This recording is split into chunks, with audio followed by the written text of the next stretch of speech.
Dewa Perang Yesikai. Bab 39. Keesokan paginya, Yesikai datang ke Tianya Group seperti biasa. Sejak mengatasi kesulitan kemarin, kelompok tersebut kini berkembang pesat lagi. Yesikai juga kembali ke Departemen Hubungan Masyarakat. Selamat pagi, Suster Lan. Melihat Anlan membicarakan sesuatu dengan rekan-rekannya di Departemen Hubungan Masyarakat, Yesikai mendekatinya sambil tersenyum. Yesikai, aku punya kabar baik untukmu. Anlan tersenyum penuh pengertian, Presiden telah memberikan kenaikan gaji pada Departemen Hubungan Masyarakat kita. Benarkah? Kamu mau berapa? Yesikai tampak terkejut. Setiap orang akan menerima tambahan 2.000 yuan per bulan di atas jumlah awal. Itu bagus. Yesikai tentu tahu mengapa Su Qingyu ingin memberi kenaikan gaji pada Departemen Hubungan Masyarakat. Namanya memang untuk memberi penghargaan kepada semua orang, tetapi sesungguhnya untuk dirinya sendiri. Dia hanya harus menyembunyikannya dari orang lain dan tidak bisa begitu saja menaikkan gaji dirinya sendiri. Ini akan menjadi tawaran menarik bagi Departemen Hubungan Masyarakat. Tak heran ia melihat mereka tampak begitu lapar dalam perjalanan ke sini, dan mereka pun berdiskusi tentang kemana akan bepergian selama liburan. Ternyata mereka mendapat kenaikan gaji. Baiklah, mari kita mulai bekerja. Yesikai, ikut aku. Kerumunan bubar, dan Yesikai mengikuti Anlan ke kantor. Yesikai, apa hubunganmu dengan Presiden? Mengapa dia menyuruhku hari ini untuk mempromosikanmu menjadi pemimpin tim? Yesikai sedikit terkejut. Jarang sekali istrinya bersikap baik seperti itu. Dia tidak hanya memberinya kenaikan gaji, tetapi dia juga menjadikannya seorang pemimpin tim. Hehe, Sister Lan, izinkan aku memberitahumu sebuah rahasia. Dekatkan telingamu padaku. Melihat wajah misterius Yesikai, Anlan juga sangat penasaran. Sebenarnya, Presiden adalah istriku. Kamu Sikai, bisakah kamu serius? Anlan menatap Yesikai dengan sedikit ketidaksenangan. Seperti reaksi pertama Zhuang Yan, Anlan juga tidak percaya bahwa Su Qingyu adalah istri Yesikai. Apa yang aku katakan itu benar, Presiden memang. Dingling, tiba-tiba ponsel Yesikai berdering. Kakak Lan, maafkan aku harus menerima telepon dulu. Yesikai berkata dengan nada meminta maaf. Halo, apakah ada yang ingin kamu bicarakan padaku? Yesikai melihat ide penelepon dan menemukan bahwa itu adalah Luo Shiki. Aku membantumu kemarin, tetapi kamu tidak menyukaiku hari ini. Suara kesal terdengar di telinga Yesikai, ada hal penting yang ingin kubicarakan denganmu hari ini. Sekarang pukul 8.10, aku memberimu waktu 20 menit. Aku akan menunggumu di pintu masuk Dark Knight Bar pukul 8.30. Jika kau terlambat, selesailah urusanmu. Setelah mengatakan itu, Luo Shiki menutup telepon. Yesikai mendesah dalam hati, wanita ini benar-benar mendominasi. Kakak Lan, ada temanku yang sedang dalam masalah. Aku harus segera ke sana. Anlan sedikit khawatir. Melihat ekspresi cemas Yesikai, dia langsung menyetujui permintaan cuti Yesikai. Tuan, cepatlah, kita harus berada di bar malam gelap sebelum pukul 8.30, kalau tidak seseorang akan mati. Di dalam taksi, Yesikai menatap arlojinya. Waktu terus berlalu menit demi menit, tetapi Dark Knight Bar masih agak jauh. Saudaraku, jangan khawatir. Aku dulu seorang pengemudi. Yesikai awalnya mengira kalau adik Yanjing hanya pandai bicara, tapi dia tidak menyangka kalau keterampilan mengemudinya juga luar biasa. Ketika dia tiba di Dark Knight Bar, Yesikai melirik arlojinya. Saat itu pukul 8.29. Alhamdulillah, Yesikai segera keluar dari mobil. Begitu dia turun dari mobil, Yesikai melihat mobil sport di pintu bar dan sosok hitam yang cantik. Siapa lagi tokoh ini kalau bukan Luo Shiki? Yesikai melambai ke Luo Shiki dari kejauhan dan berlari ke arahnya. Tiba-tiba, Yesikai merasa gelisah di hatinya, seperti terakhir kali dia dibunuh di mal. Oh tidak, Luo Shiki dalam bahaya. Berlari. Ledakan. Mobil sport Bugatti di sebelah Luo Shiki meledak. Dalam sekejap, asap tebal mengepul dan api membubung ke angkasa. Yesikai hanya bisa menyaksikan tanpa daya ketika Luo Shiki dilalap api. Tidak. Yesikai tiba-tiba membuka matanya dan melihat sekeliling. Dia sebenarnya ada di ruangan itu. Ternyata itu mimpi buruk. Yesikai menarik napas panjang lega. Pijamannya sudah basah oleh keringat dingin. Yesikai masih terkejut. Jika ini adalah mimpi buruk, itu terlalu realistis, terutama saat dia melihat Luo Shiki dilalap api di bagian akhir. Dia ingin segera berlari menghampiri dan memeluknya. Meski ini mimpi, Ini mencerminkan alam bawah sadarnya. Walaupun dia belum lama mengenal Luo Shiki, namun Luo Shiki perlahan-lahan telah menempati tempat di dalam hatinya tanpa terasa, terutama setelah percobaan pembunuhan di Mal terakhir kali, mereka berdua telah mengalami hidup dan mati bersama. Ye Shikai bangkit, mandi dengan cepat, dan pergi ke perusahaan.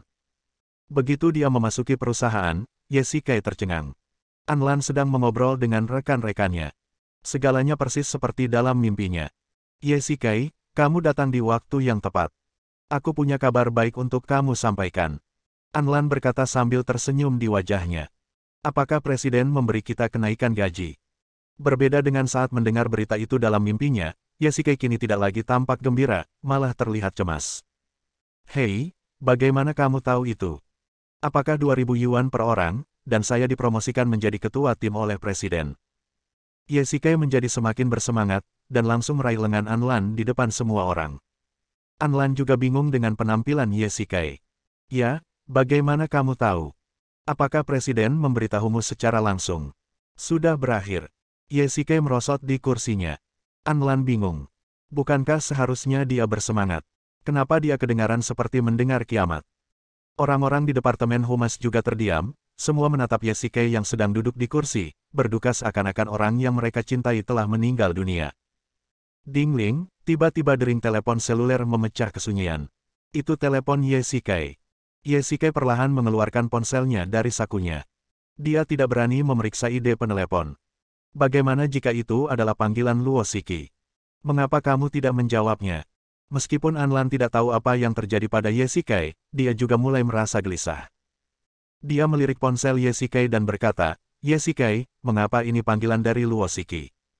Anlan sedikit tidak senang. Dia telah berulang kali memperingatkan Ye Shikai untuk tidak menghubungi Luo Shiki, tetapi dia tidak menyangka Luo Shiki akan meneleponnya sekarang. Jantung Ye Shikai berdebar kencang. Persis seperti pemandangan dalam mimpinya. Menurut alur dalam mimpinya, dia akan bergegas ke bar malam gelap, dan kemudian Luo Shiki akan terbunuh. Ye Shikai melirik ponselnya. Saat itu pukul 8.10. Dalam mimpi itu, ledakan itu seharusnya terjadi pukul 8.30. Dia harus mencegah bencana ini. Hai, adik kecil, kenapa lama sekali mengangkat telepon? Apa kamu sudah bosan melihatku? Luo Shiki, lari. Ye Shikai berteriak sekeras-kerasnya. Bab 40. Kau bermimpi tentang hal itu. Kau pikir aku anak kecil? Luo Shiki memutar matanya ke arah Ye Shikai. Ye Shikai mendesah pelan. Tak seorang pun akan mempercayainya. Sekarang setelah dipikir-pikir lagi, bahkan dia sendiri tidak tahu mengapa dia bermimpi seperti itu. Mungkin Tuhan menyukai Luo Shiki. Aku tahu kau pasti tidak percaya, tapi itu benar.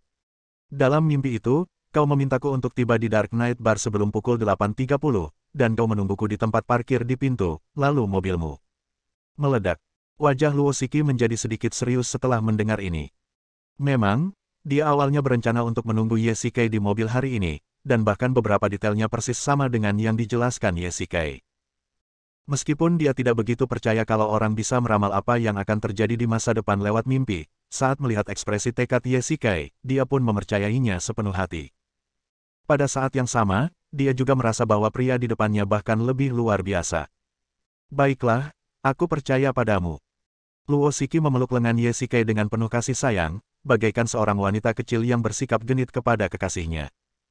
Ketika mereka tiba di kantor polisi, mereka langsung dibawa ke ruang interogasi khusus oleh Lindong. Tuan Ye, Anda adalah pacar Xiao Han. Saya perlu memahami situasinya. Ini hanya pekerjaan rutin. Tolong jangan pedulikan. Lindong berkata sambil tersenyum. Ye Shikai adalah pacar Han Ruoyao dan dia tidak bisa menyinggung perasaannya. Luo Shiki di sebelahnya juga bukan seseorang yang bisa disinggungnya. Namun untungnya, dia tidak ada di sini untuk mempersulit mereka hari ini. Hal-hal besar yang terjadi hari ini perlu diselidiki secara menyeluruh. Tuan Ye, bagaimana Anda tahu bahwa sesuatu akan terjadi di Dark Knight Bar hari ini? Lindong tidak bertanya langsung pada Ye Shikai tentang pertarungan dengan si pembunuh, tetapi terlebih dahulu bertanya pada dirinya sendiri tentang sebuah keraguan. Hari ini dia menerima telepon dari Han Ruoyao, memintanya untuk segera memimpin tim ke Dark Knight Bar. Ketika dia menanyakan alasannya, dia juga ragu-ragu. Setelah berjuang sekian lama, ia memutuskan untuk keluar bersama tim. Jika sesuatu benar-benar terjadi, ayahnya pasti akan mengulitinya hidup-hidup. Seseorang menelepon saya secara anonim pagi ini. Setelah berpikir cukup lama, Yesike mencari alasan agar bisa lolos. Sungguh tidak masuk akal melihat ini dalam mimpi. Orang lain akan mengira Anda gila. Benarkah begitu? Lindong mengangguk sedikit. Orang-orang yang mengetahui hal sebesar itu pastilah orang-orang yang sederhana di balik layar. Tidaklah aneh untuk menggunakan metode anonim. Apakah kamu membunuh semua pembunuh itu? Saat mengatakan hal ini, Lindong tidak dapat menahan ekspresi terkejut di wajahnya. Setelah diselidiki oleh polisi khusus yang ada di bawah komandonya, ditemukan bahwa hampir semua pembunuh dibunuh dengan satu pisau di tenggorokan, dan bahkan luka-lukanya pun berada di tempat yang sama. Ini menunjukkan bahwa Yesike tidak hanya luar biasa dalam keterampilan, tetapi juga sangat terampil dalam cara membunuh. Ya, saya berhasil. Dulu saya seorang prajurit, jadi saya tahu beberapa teknik bertarung.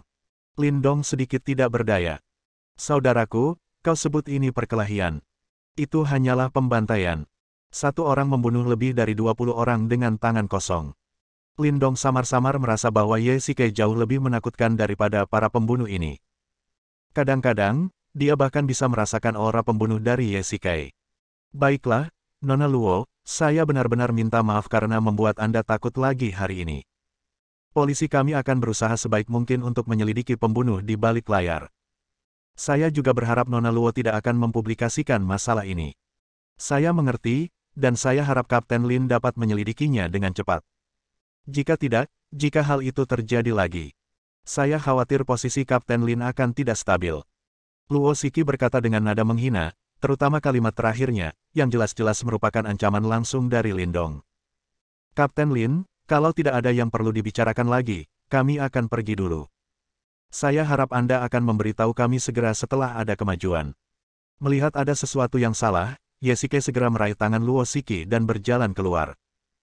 Luo Shiki sedikit enggan, tetapi pada akhirnya dia tidak bisa menahan Yesike dan pergi dengan sedikit kebencian. Lindong ditinggalkan sendirian di ruang interogasi, memikirkan Yesike. Tiba-tiba telepon selulernya berdering, membuyarkan lamunannya. Melihat ide penelepon, Lindong sedikit gugup dan dengan cepat menjawab telepon, "Direktur Han, Anda mencari saya." Orang yang datang tidak lain adalah Kepala Departemen Kepolisian Yanjing, ayah Han Ruoyao, Han Jiang. "Xiao Lin, apakah kamu sudah menyelidiki apa yang terjadi di Dark Knight Bar hari ini?" Sebuah suara berat terdengar dari ujung telepon yang lain. "Ya, semua pembunuh itu dibunuh oleh Yesike." Lindong menjawab, "Direktur Han, Anda tahu latar belakang Yesike." "Saya telah menyelidikinya, tetapi saya tidak dapat menemukan informasi apapun tentangnya." Faktanya, Lindong sudah memeriksa informasi Yesike, tetapi dia tidak bisa mendapatkan informasinya karena otoritasnya tidak mencukupi. Hal ini juga mengejutkan Lindong. Jika Yesike benar-benar orang biasa, bagaimana mungkin dia tidak menemukannya? Apalagi kamu, bahkan aku pun tidak bisa mengetahuinya. Han Jiang terkekeh 2 kali. Informasi pribadinya adalah informasi yang sangat penting, bahkan aku tidak bisa mendapatkannya. Aku hanya tahu bahwa dia pernah menjadi anggota unit misterius, dan masih ada beberapa tahun informasi yang belum diketahui. "Apa?" Lindong tiba-tiba berdiri dan berteriak dengan cara yang agak tidak pantas. Bahkan Kepala Departemen Kepolisian Yanjing yang bermartabat tidak dapat mengetahui apa yang sedang terjadi. Lalu siapa sebenarnya Yesike ini? Ngomong-ngomong, Xiao Han mengatakan Yesike adalah pacarnya, tapi Yesike tampaknya sangat dekat dengan Luo Shiki. Yesike memang orang yang luar biasa, tetapi dengan Xiao Han di sisinya, tidak akan terjadi apa-apa. Hubungan Xiao Han dengan gadis kecil dari keluarga Su itu mungkin karena dia. Gadis kecil dari keluarga Su yang dimaksud Han Jiang tentu saja adalah Su Ziking. Han Jiang dan Su Pengzan dulunya adalah kawan seperjuangan dan memiliki hubungan dekat. Namun, karena pernikahan Yesike dan Su Qingyu dirahasiakan, bahkan Han Jiang tidak mengetahuinya.